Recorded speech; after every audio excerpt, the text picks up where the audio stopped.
everyone and welcome back to my YouTube channel.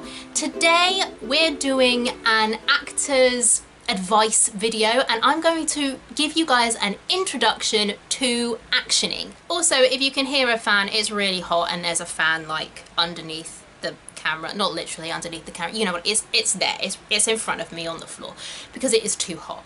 So apologies for any fan noise, but that's not what we're talking about. We're talking about actioning. Actioning is a methodology that a lot of professional actors use in their practice. It is a birds. I'm not shutting the windows, I'm sorry, you're just gonna have to deal with birds and children's sounds. It's a method that I've used a lot. It's a method that I wish I knew about back before I trained, when I was doing amateur theatre with my uni and things. And in my professional practice, I find it particularly helpful in one of two situations. Firstly, when I'm completely stuck and I'm just looking at a scene and I'm like, what is happening? I don't know what is going on. I don't know what my character wants. I don't know why my character is saying what they're saying. Really useful for that. Useful for Shakespeare. And also when I get a scene, it's very clear on its face, but I'm kind of doing the same thing. The scene is very one note and I'm like, I'm boring myself, let alone the audition panel or the audience or whoever. So it's an incredibly helpful tool to gain clarity and also to add interest and specificity to a performance. So in this video, I'm going to talk a little bit about what actioning is, the history of actioning, what actions are, and then show you guys some examples of how to use actions, and then go through some kind of top tips on how to use it, things to avoid, things to not worry about. And in order to do that, I'm not only going to be drawing on my own experience, but I'm going to draw on the best resource for anyone who wants to look at actioning, this book. This is Actions, the Actor's Thesaurus. This is an old copy. I bought this secondhand off Amazon when I went to drama school, back when I didn't boycott Amazon. So you can find it on there or in your local bookshop where all good books are sold. This is fantastic. It's basically a thesaurus, like it says. So it's got all of the words that you can use to action, which we're going to get to what those words are in a minute. It also at the back has sections for kind of types of words. If you're looking for nurturing words, for example, you can just go to the nurturing words section and it has them all listed out in subcategories as well. But also, what I've only recently discovered, because I was reading it in preparation for this video, my edition anyway, has a great foreword by Terry Johnson, who directed me in The Dresser, which I was like, oh, Terry, there you are. But yeah, great foreword with a little anecdote about actioning there, and a brilliant introduction by the authors. I was reading it to prepare for this video and I was like, why did I not read the introduction before? I just dived straight into the what words do I need? But the introduction is so helpful in explaining the history of the method, how to practically use the method, especially if you've not studied it before. If it's completely new to you, it explains absolutely everything, how to approach this methodology, how to use it, with example scenes as well, where they've taken scenes from different types of plays and shown you how you action them and how it works. I will put a link in the description where you can get this book, and yeah, would highly recommend, because it's just a one-stop shop. Whenever you're actioning or uniting or doing any kind of text work preparation, you can just grab this book and boom, you're done. So yeah, the last thing is show of the week. Show of the week is kind of unrelated to this topic. It's Come From Away, which I know has been a show of the week before, but I'm just really sad that it's closing in January, so I just want to give that show some love. So link to the cast recording for you to check out if you haven't already. Which, if you haven't, what are you doing with your life? Come on, people. So yeah, let's get into it. So what is actioning? Actioning is a methodology that was derived from the practice of Stanislavski. Konstantin Stanislavski, you may have heard of him. He wrote the seminal work An Actor Prepares, which is arguably one of the acting bibles. of like the 20th century. His methodologies also were adapted into other methodologies. Most notably, Meisner technique has its origins in Stanislavski's technique, and also the method or method acting is from Stanislavski's technique. Stanislavski was best known for his work in getting actors to delve into the emotional life and psychology of their characters, but he was also big on actions because they're important. In fact, Stanislavski himself said, quote, "Action is the very basis of our art, and with it our creative work must begin." Actioning works in tandem with super objectives and uniting of a text. I'm not going to go into what those two things are specifically here. Basically, objectives are what does your character want throughout the play, in the first act and second act, in each scene, in each unit. Units are subsections of a scene. That's kind of like the basic. If you want a more in-depth overview, let me know in the comments and I'll be happy to do that for you so you can learn even more about how actors act, because it's not just like getting up on a stage and being like, oh, it's perfect. A lot of work goes into acting, and I don't think people fully appreciate how much preparation goes into acting, but I digress. So yeah, literally to quote from the introduction of Actions, the Actor's Thesaurus, actions are what you do to obtain what you want. They are the tactics you employ. Characters want things in a story. They use actions to get what they want. Actioning is the method that actors use to figure out the actions that their character is taking in order to get what they want. So now we know what actioning is. What are actions? So firstly, an action is a verb or doing word. For example, to run, to walk, to hit, to cry, to love, to hate, to beg, to forgive. More specifically, actions are transitive verbs or active verbs. Basically, that means a verb. Oh, that's an aeroplane. Okay. We'll allow it. A transitive verb is a verb that the subject transfers onto the object. In layman's terms, it's a verb that someone does to someone else. And the way you know if a verb is transitive is if it makes sense in the sentence, I blank you, without any extra words. So, for example, I shame you, I question you, I interrogate you, I love you, I belittle you, I embolden you, I embrace you. I was trying to think of some more and I was like, I think 7 examples is enough. So those are all examples of transitive verbs, verbs that you do to another person. A counterexample, so a verb that isn't a transitive verb, but you might think, oh, I could use that as an action when actioning my script, would be something like to interfere. To say, I interfere you doesn't make grammatical sense. You don't interfere another person. You can interfere with another person, and you can interfere with another person's ish, you know, with their cat or their dog or their money or their life, I don't know. But you can't interfere a person. There are some schools of thought that allow exceptions with the transitive verb rule, but in the purest version of actioning, it's not allowed at all. And here's why, which I didn't actually know why until I read the introduction in preparation for this video, and I was like, that actually makes a lot of sense. Aeroplane whiskey break. If, in preparing a piece of text, I use the action to interfere, there are several ways a person can interfere with another person. They could beguile them, they could shame them, they could... Oh my god, my brain just died. They could confront them, they could fight them, they could belittle them, they could castigate them, they could chastise them. There are so many different verbs that one could do in order to interfere with someone and whatever they're doing. So in their nature, non-transitive verbs are not specific.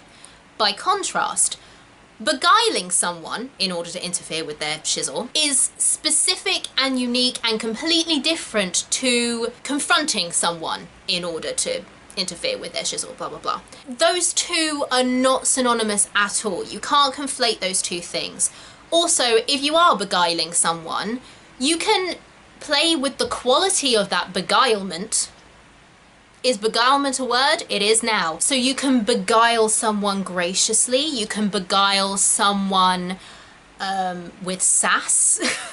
I don't know how you do that, but I guess you could. You can beguile someone with a superior air. You can beguile someone in a flirtatious way, but you are always beguiling. That is the verb. That is the action. There's no other action that beguiling can be. Whereas obviously with interfere, I said at least like 5, 6 other verbs that interfere could be in reality. It's kind of like another airplane. It's kind of like physics, right? You have a molecule, you can break that down into atoms, and then you can break those atoms down into fundamental particles like electrons and protons and neutrons, and then if we're getting really, really pedantic, you can break those down into quarks and muons and gluons and things. At the time of filming, our understanding of physics is you can't break a quark down into another particle. Like, the quark is it. You can't get any smaller than that. A transitive verb, that's like the fundamental particle of the action and the want and the objective and everything your character is doing to get what they want. I hope that makes sense. I don't know why I went to physics as an analogy, but hopefully you understand. My inner nerd is coming out because I'm too darn hot. That should have been show of the week. I might change show of the week to, actually we'll make it an additional show of the week. Additional show of the week is Kiss Me Kate, because too darn hot is a bop, especially in summer. Love Cole Porter. Right, carrying on. So now we know what actions are. Where do we put them? We put actions on each sentence that you say. Each sentence is a separate thought, and with each separate thought there should be a separate, distinct action. Obviously this gets more complicated when you're looking at things like monologues and soliloquies, and you might be like, but in this whole monologue they're explaining why they want to kill their stepdad. I don't know, I guess I've gone to Hamlet with that one. And it's like, yes, the whole speech might be that want, but each line you should be doing a different action. Another thing you might be thinking about soliloquies and monologues is, but wait, if I'm on stage by myself, how can I be doing a verb to another person? What do I do? There's a lot of planes, guys, just deal with the noise. There are 2 ways in which you can circumvent that particular hurdle. The first one is to imagine externalizing those lines. If there's no fourth wall and you can direct to the audience, you can cast the audience and play the actions on the audience's character. So I guess there's three ways around this. If that isn't an option, you can externalize with imagined characters. That doesn't mean you imagine the characters are there and say it to them, but in your mind's eye, you imagine saying each sentence to various people and playing the actions on them. So it might be the first line you're saying it to your father and you're trying to challenge him. The second line you might be saying to your sister and you might be trying to placate her. The third line you might be saying to your wife and you're trying to comfort her or whatever. The second option is to internalize the actions and direct the actions at different facets of your character's self. We all contain multitudes, so it's about saying maybe one line is to your inner child, the next line is to your professional self, the third line is to the you that's a parent, and again, choosing different actions that you're playing on those different facets of yourself. And you can use both, or if appropriate, all 3 of those things. So part of the speech can be like, this is the bit where it's internal, so I'm directing my actions at the different facets of myself. Then this bit, I'm actually talking to my dad, who I hate, so the actions are aimed at him. And the third one, I'm addressing the audience directly, and so the audience are these characters, the way I'm playing them, and these are the actions I'm playing to them. All this to say, each sentence you say, whether there is another person on stage you're playing to or you're saying the speech to yourself, to imagined characters that you would be addressing if they were there, or to an audience who you have cast as a certain character. Each sentence has a specific action, and those actions are your tactics to get what you want in that unit, in that scene, in that act, in the play. Now we've done all that, let's look at an example. So for my example, I didn't want to use a play that already exists because I wanted absolutely no context. Like I said, in the actions book, the introduction does have some example scenes so you can see how it works in the context of an actual play. For my examples, I've written a very, very short 4-line scene for y'all.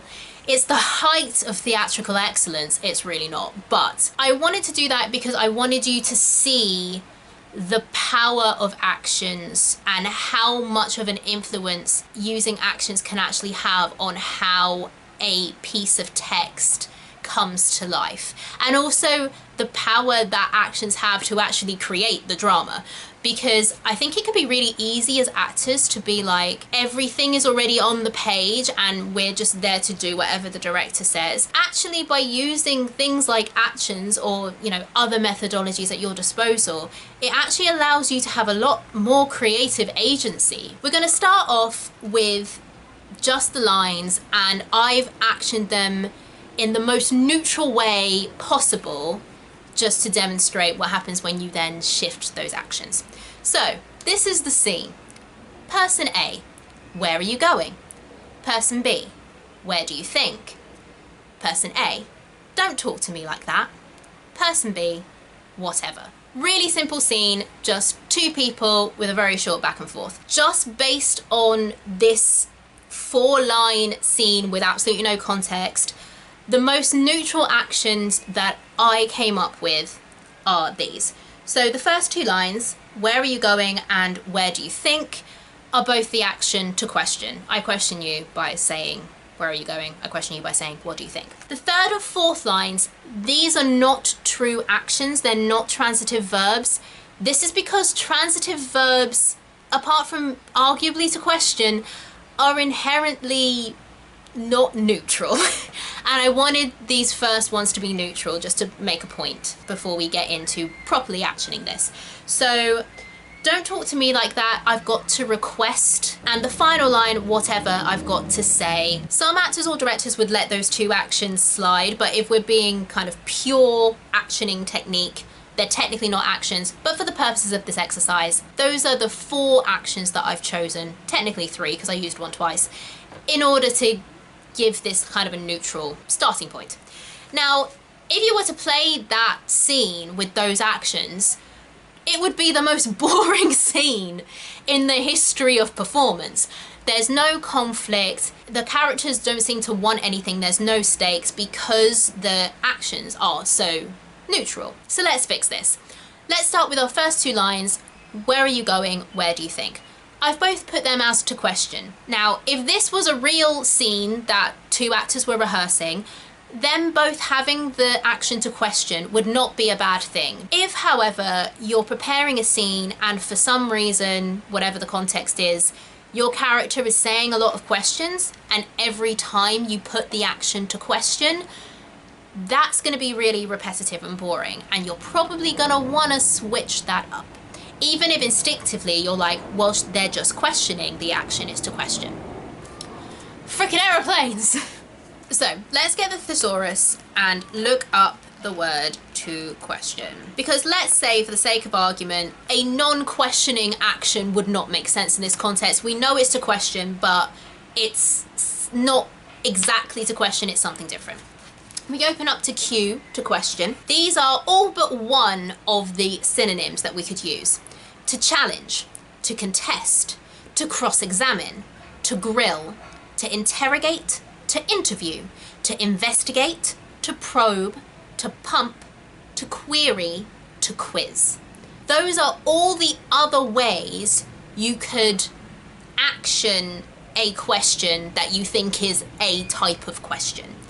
That there isn't some kind of other subtext where it's like they're not actually questioning, they're doing something else. All of those words have subtly different contexts, feels, meanings to them. Challenging someone feels inherently different to interrogating someone, or quizzing someone, or interviewing someone, or querying someone. So by being really specific and saying, no, they're not questioning, they're querying, or they're not questioning, they're interrogating, or they're not questioning, they're challenging, already that's giving you a different feel. It's adding a different color to your delivery of the line. Now, sometimes you'll have an idea of a word that you want to use to action, and you'll be like, I don't think it's that exact word, I think there's a synonym of it. And you will look in here and you will see words that maybe you don't know the definition of, or you're not sure of the definition of. The example I'll use as we're on to question is catechize. I have never seen that written down anywhere apart from in this book. I've never used it as an action, so I've never looked it up, and I genuinely do not know what to catechize means. I know it's something to do with questioning because it's under question and in this thesaurus.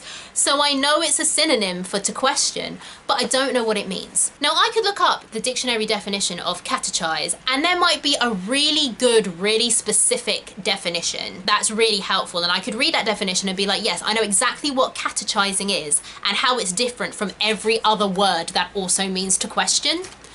I could look up catechize and it might just say dictionary definition to question someone. The important thing to remember is that's not actually what's important here. It's not important that you know the dictionary definition of every single action that you use. In my opinion, what is far more important is that you have a feeling and a sense that you can actively play of how the word you've chosen is different from any other word you could have chosen. Whether what that is to you is dictionary definitionally correct is kind of moot, because our aim isn't for the audience to be like, oh, they're interrogating there. I really like the interrogation action on that line. Yeah, I really got that. That was definitely interrogating. That's not the point. The audience isn't going to know anything about what we're doing with this. They're not going to give a flying monkeys. The point is to be specific in order to create a dynamic, active scene. Does that make sense? Hopefully it does. You can't answer me, you're in the internet. So that's what happens when we just choose a different word then to question on a line that happens to be a question. But like I said, sometimes when we ask questions, we're not really questioning. We're not interested in knowing the answer, or characters aren't interested in knowing the answer. So just because a line is a question doesn't mean necessarily that the action is going to be to question or some synonym thereof. There's the aeroplane. So just keep that in mind, that just because a line is a question doesn't mean the action is a question. Now we've done that, let's move on to line 3. So line 3 in my 4-line scene was don't talk to me like that. So firstly, I'm going to start off with the most neutral true actions I can. Like I said, actions, because they're transitive verbs, inherently aren't really neutral, but here are a few actions that technically are neutral, as in you could play these actions regardless of whether you like the other person, hate the other person, if you're superior or inferior to that other person. So off the top of my head, you could have things like to inform, to instruct, to teach, to educate, to not to prescribe, to command, to... Can I think of another one off the top of my head? To know, to teach. No, beg is no. Let's go with those ones. What I should have done is think of all the examples and then written them down, but I did not do that, so there we go. All of those actions, in my opinion, are inherently neutral, or as neutral as you're going to get. Yes, if you're playing an inferior character like a maid, using the action to command to your employer probably wouldn't work as a tactic, but you could do it. You could play that action and, you know, it doesn't have any bearing on whether you're trying to hurt the other person or you're trying to do the opposite of heal, I guess, the other person. So those are kind of the most neutral actions for that line. But let's just say this isn't neutral. Let's just say these 4 lines are coming off the back of an argument. Person B is storming out, and then person A comes out. Where are you going? Where do you think? Don't talk to me like that, whatever. Person A, their want could be that, you know, they've had this argument and they're trying to diffuse the situation.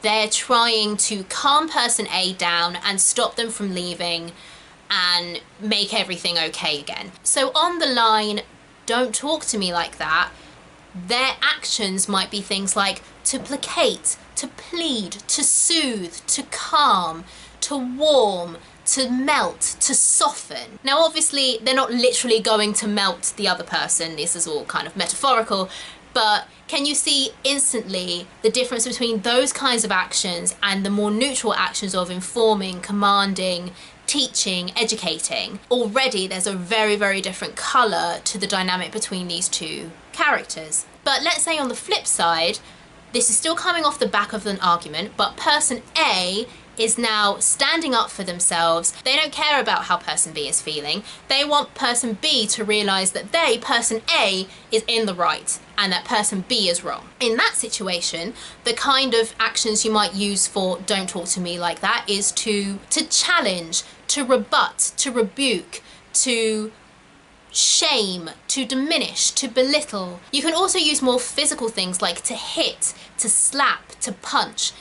This doesn't mean that you put that in your stage directions and you're like, on this line, I'm gonna slap my co-scene partner. Don't do that. It's not in the stage directions and no one has told you to do it. You can't just go around being like, I think I should hit them on this line. It's about what you want your words to do to the other person. So you're not literally hitting them or slapping them, but your words should have that effect on that person. And if your character is feeling combative and they want to carry on that fight or to stand up for themselves, maybe that's the right action for it. And then finally, the final line, whatever, when person B is like, whatever, and goes. On this one, we're just gonna use our... Fucking hate these planes. The plane people! Maybe Come From Away was a good show of the week, because it's just all of my filming is just being interrupted by planes overhead. And the final line, whatever, I think whilst I try to keep any context out of writing these 4 lines, I think from the context of the previous 3 lines, it's very clear what the whatever is meant to be. And this is where I want to highlight that you don't have to let go of your instincts. Your instincts are your friend. It's clearly a whatever. And what's the action for that? Probably to dismiss, maybe to mock, to belittle, maybe to shame again. Those 4 actions, and there are probably more, it's just hot and I'm tired. All of those actions kind of give you that feeling of whatever. It's very dismissive, it's very belittling. It could be to dampen, to diminish, those kinds of things. So actions shouldn't work against instincts. If you have an instinct for what an action is, then use that. And oftentimes when I'm actioning for auditions and things, I will read the script a couple of times to see what instinctively comes to me. And sometimes me actioning is going back and being like, I know this felt right when I read it like this. What is that?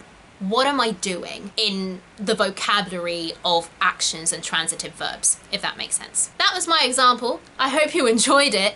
Let's get into kind of final tips. So now I've hopefully explained what actioning is to you, I just want to talk about why you use it, when you use it, and maybe dispel some myths and some questions that you might have around the methodology.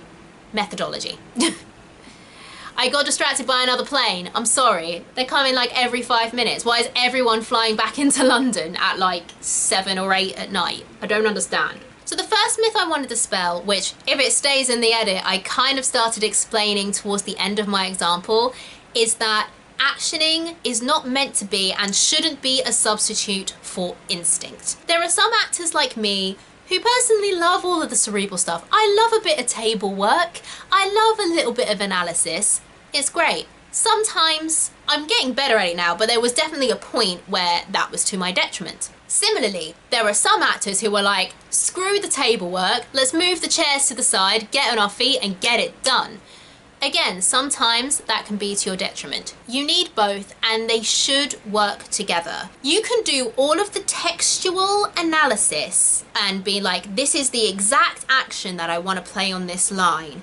Get it on its feet with your scene partner, and if that action doesn't feel right, then you've got two options. If you've got a director and the director's like, no, that action is the way to go, then you can work together to make that action work. And hopefully it'll get to a point where you're like, yeah, this is feeling right now. Or if you don't have that luxury because it's an audition or it's a workshop or your director is rubbish and isn't helpful, which unfortunately sometimes happens, you have to find the action that works. Find the action that feels right. If you can't make an action feel right, then you've got to find one that does feel right. As long as it works logically with your character getting what they want, then it's fine. Change it. Second thing I want to say is that action shouldn't be completely pinned down. When you're playing an action, you need to absolutely commit to it. You can't be like, well, I think it's to question, but and then be all wishy-washy about it. No. If you're playing to question, play to question. If you're playing to shame, play to shame. But kind of like I said previously, there's lots of different actions that you can play to get what you want. And there are lots of different actions within the same family of action, in a way, to get what you want. Like we saw with to question. One day you could try, okay, what if I play to quiz? Another time you could try, what happens if I play to interrogate? Actions shouldn't kill spontaneity. When used appropriately, they should actually help take spontaneity and kind of focus it into a clear outcome, if that makes sense. This can be useful in two contexts. Firstly, in the audition context. When you go into an audition, you have to have gone in with a choice. You can't have just be like, well, I'm just going to go in and do whatever. So you prepare, right? You make decisions, you make acting choices, you go in and perform them. And then the director says something like, you're playing this character too feisty. Like, you're playing this character like she has a freaking motorbike. But then the director says something like, you're playing her too feisty. She needs to be a bit more subdued, a bit more coy. If you've just prepared what you think is instinctively right, and what you thought it was instinctively right was feisty, you might take that direction and be like, but how? But what? How do I do that? That's not what she's doing. However, if you remember that actions are a way for characters to get what they want, and you know what your character wants, all you have to do is change the actions the character is using to get what they want. Now, if you have the luxury of time, you will have gone through, prepared how you want to play the scene, and then been like, what are other actions this character could play, and kind of keep them in the back of your mind.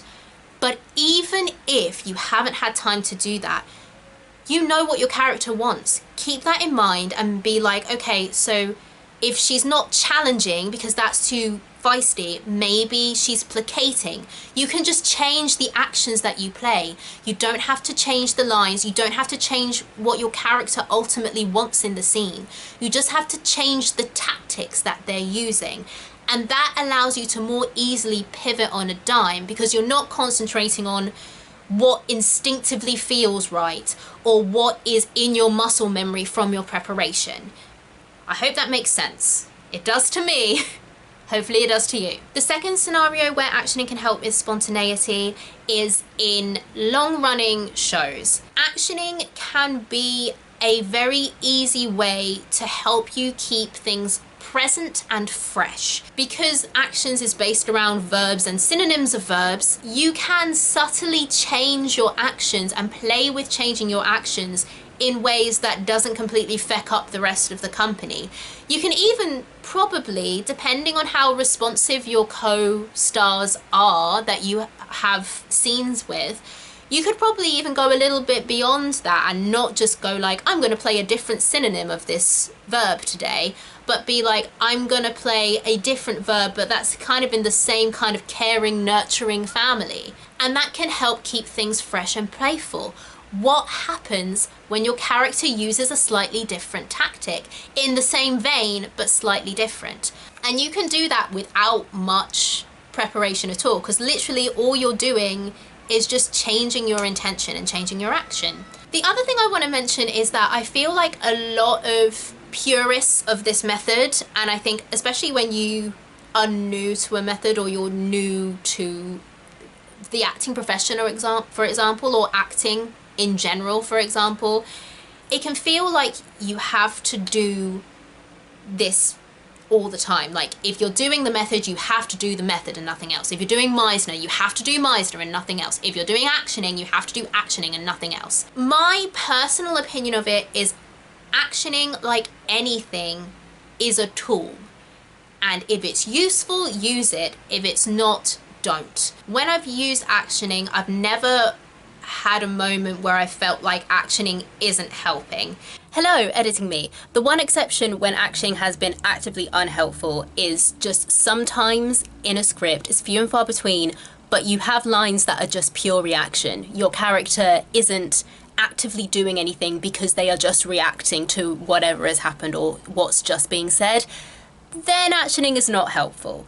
But I've never had a whole piece of text, like a whole scene or a whole play, where I'm like, in this whole thing, actioning is just unhelpful. Back to the video. However, to be fully transparent, I do not use actioning all of the time. Sometimes it's just really clear instinctively what the scene is, and I don't have time. So I'm like, I don't need to action for this audition. I can see what the want is clearly. I can see what the actions are clearly. There's enough variety within my instinctive response to this text that I don't have to go through and be like, to question, to placate, to challenge. You have to find the combination of methodologies that works best for you. What I would say is the more you have in your toolkit, the easier it is. So if you have always been resistant to actioning, give it a go. Simply because sometimes you do get those auditions where you're like, I don't know what's happening, or this seems really stale. And then I guess final thing is, I don't use it on songs, as in for acting through song, but you definitely can. So this isn't just something that you can use in straight plays or in script and scene work.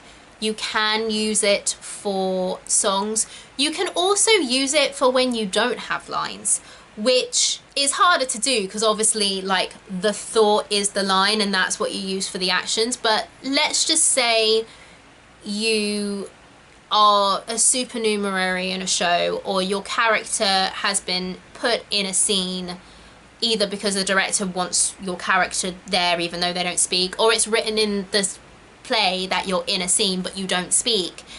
You can totally play actions whilst not speaking, with your body language, with your posture, with where you're sending your attention. You can do that. So this method isn't purely limited to straight dialogue text. Because this is a tool, feel free to use it whenever you think it might be helpful. If you're struggling with the performance of a lyric in a song and you want to try actioning it to see if it helps, do it. If you're standing like a lemon on stage being like, I don't know what the frick I'm doing here, but the director says I've got to be on stage for this bit even though I'd rather be in my dressing room like reading a book, see if actioning will help you feel like you have a sense of purpose in being there. Use it how you want to, and I hope that it serves you well.